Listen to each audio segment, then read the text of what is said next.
On ne peut pas rester dans un modèle de production où on extrait des matières premières du sol, on produit des objets et à la fin ça se termine en déchets au fond des océans.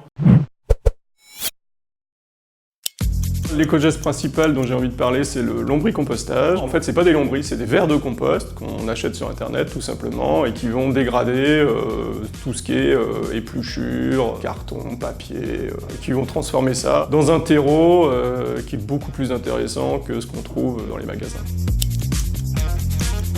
Les deux points les plus importants, c'est de faire des apports équilibrés entre des matières, on va dire, humides, type épluchure, et donc ça c'est ce qu'on appelle des matières azotées, et des matières carbonées, type papier, carton, qu'il faut découper en petits morceaux, emballage en carton, etc.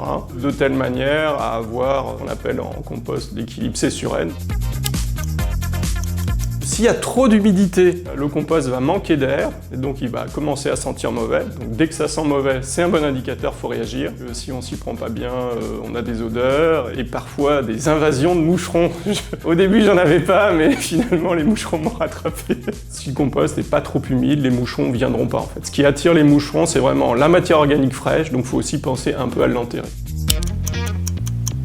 Il faut savoir que la part compostable des déchets représente 30% de notre poubelle, et que c'est pour ça que la poubelle sent mauvais, parce qu'on met des matières organiques bien dans un sac bien fermé. Ça a vraiment permis de réduire les déchets. Ça m'a aussi permis de voir que ce qu'on appelle les plastiques compostables ne sont pas compostables. Voilà, j'ai pu le vérifier par moi-même, ça ne marche pas. Après, j'ai aussi vu que finalement, ça me permettait de produire du terreau, qui me permettait de produire des légumes, qui me permettait de produire du compost, au lieu d'acheter les matières premières, de fabriquer des objets et de les jeter qui vont forcément rester en déchets, quoi.